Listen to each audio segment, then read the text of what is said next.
Hello everyone, Logan from Curated Avalon, and today I have my Marquise fountain pen from Ferris Wheel Press. This was one of their Kickstarters from a few months back that I decided to participate in, and I'm very glad that I did.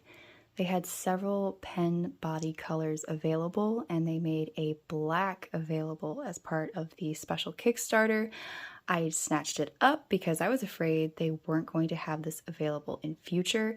They do. This Nevermore Noir is available on their website, so I highly recommend checking it out if this is your aesthetic. So this is a full aluminum body with this faceted design. It has a gorgeous weight to it. It feels lovely. I love twirling it, fiddling with it. It's one of my absolute favorite pens for body feel. It has a nice tight screw cap and a gorgeous grip section. The only thing about this grip section, and it is such a tiny little inconvenience, is that if you do nib fill, like I do quite often, the ink will get into these details. Luckily enough, I think this was an attention to detail. All it takes is a damp paper towel. It wipes away very easily. It's just a little bit more of an extra step, but it's not that inconvenient. It's not a deal breaker. It's definitely worth that gorgeous detail. This is the nib that comes with it, or came with it for the Kickstarter. I don't think that they've changed that design past the Kickstarter, but they do have a full nib set that you can get alongside this fountain pen. I did opt for that, so I do have those. But I really just want to talk about how this pen feels, because it rivals that of my vanishing point for how often I pick it up. The vanishing point still wins on convenience and that gorgeous, gold nib that is really difficult to get better than. But for feel, this is just wonderful. I found myself picking it up over the last 4 weeks so often. I went, okay, it's time to talk about how much you like this pen. So a couple of the details that made me decide I needed this pen in my collection. Honestly, that little peak of the nut on the inside. So if you've seen some of Ferris Wheel Press fountain pens, they have a nut design on the exterior, so it's like a cigar band on their fountain pens, but they put it on the inside with that little bit of facet to it, and I can't get over how elegant it is, how different. I love that. I like how this pen does not lean masculine or feminine. I think it's perfect for both, especially depending on what color you choose. One detail I didn't think I was going to love is this paintbrush end that Ferris Wheel Press does quite often. I haven't tried any of their higher end pens before, and so I wasn't sure if I was going to like that much of a taper on my fountain pen. I haven't found it to be a hindrance. I've actually found it to be quite a bit of an asset because it allows you to have extra length on the body of that fountain pen without the extra weight. So it has a lovely weight to it. It's very balanced. That facet hits you right where you want it to and just kind of almost tucks itself into your hand. The only issue I've had with this pen is I haven't been in love with the nibs. They're just a little stiff. This one has been getting worn in over the last few weeks and is performing much better, but I haven't tuned it. That's something I can do and probably get a much better experience. However, I just felt like out of the box, I would have liked for the nibs to feel a little bit better overall.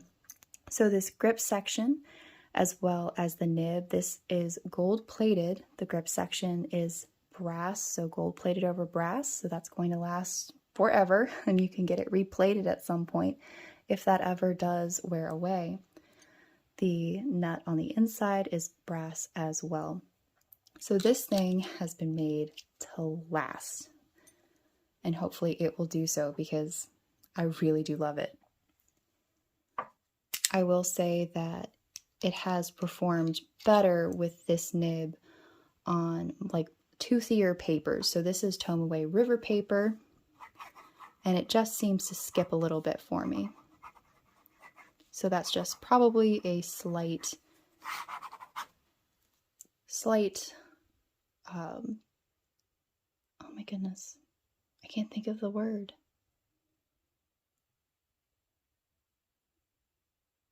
A slight adjustment there, just the tines are probably a little too close together, and that will fix that. I just haven't done it yet. But I do feel like I have to bear down a little bit on the slicker paper, on that smoother paper than I do with the moleskin paper. I can just kind of write with it and no problem.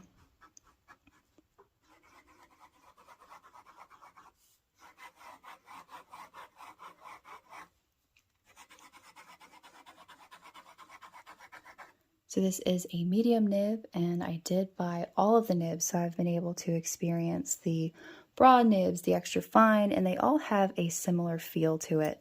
This does have the Jowo housing, so all I have to do is just twist it out to replace it. So it would be my suggestion, if you're looking for a very high-end feeling body pen, but you have like a favorite nib you'd like to swap out, this would be a great pen to try that with.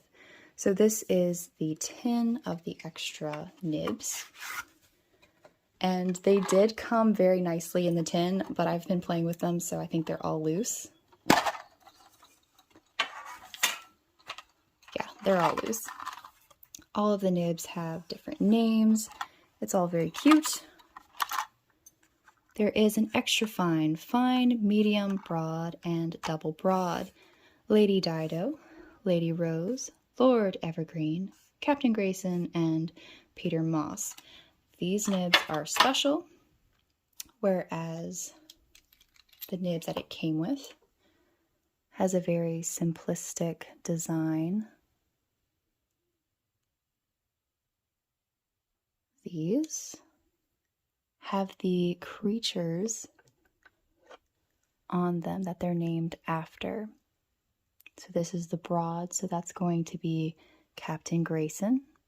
And they're different animals, so it's really, it's very cute. It's a little too cute for me, but you know, I don't have to, it's not something I have to like sit there and stare at and be like, oh, I've got this novelty cartoon character on my nib. So I think it's an excellent detail. It's very neat.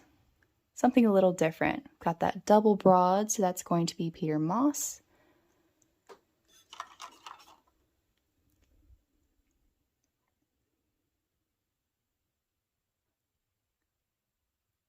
Got the medium for this. That's going to be Lord Evergreen. And I did try and compare both of the medium nibs. They write pretty much identically. And this one is going to be a fine. So that is Lady Rose. Last but not least, this should be the extra fine Lady Dido. So it's pretty cool. These are gold plated with their little details. And to swap it out, I'm going to get my fingers inky, and you do actually, like I almost skip this every time. You do want to take the body off because that whole section is going to twist with it. So, but it's as simple as that. Swap it out. Let's do the double broad.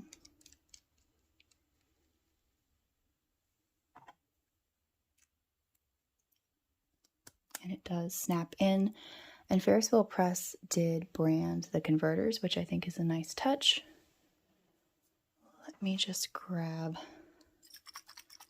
some ink, which I do. Yeah, the bottle is inky. I didn't wipe it off last time when I was going through some artistic endeavors with the dark matter ink, and I didn't clean off the bottle, which you should always do. Highly recommend doing that. You'll end up like me and have pinky fingers all the time.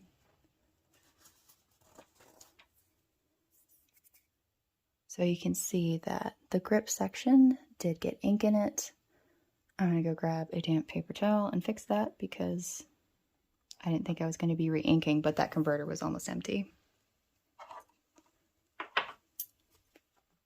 All right, so damp paper towel.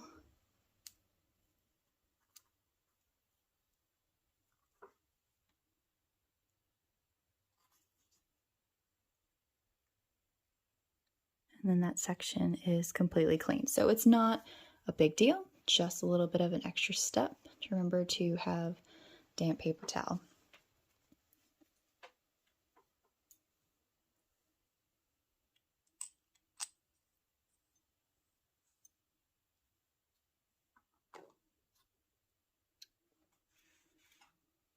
I really love how the entire body is faceted, so I can just drop the cap anywhere and it's not going to roll. It makes the biggest difference in my opinion. And this double broad I used for a couple of minutes one time. I haven't messed with it. But they all kind of have the same feel. They're very stiff.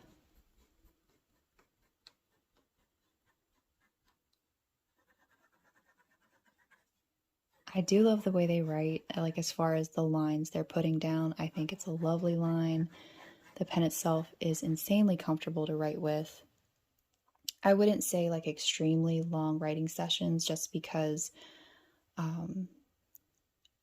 don't know, it could be because like sometimes I'm writing for like hours at a time, and that vanishing point, that's really hard to beat when it comes to long writing sessions. Since I have to put a little bit more pressure down, whereas the vanishing point, I don't have to put down any pressure, that might be the deciding factor there because this body is incredibly comfortable.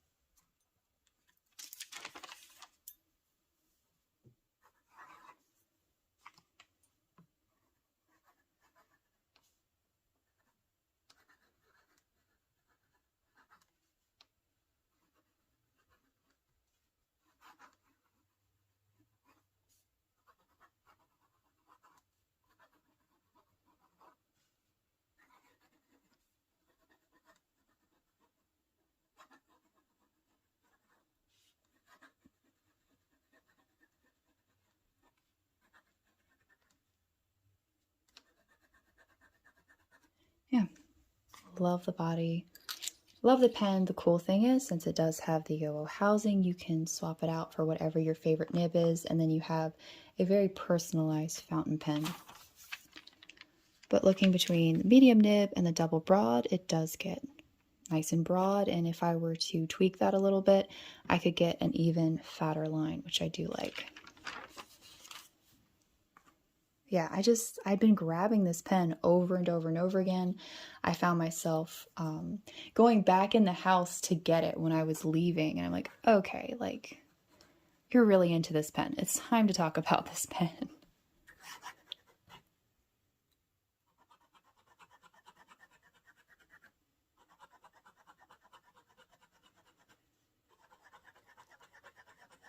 So yes, you can find this at ferriswheelpress.com. Feel free to use my link in the description below. It will get you a coupon code as well.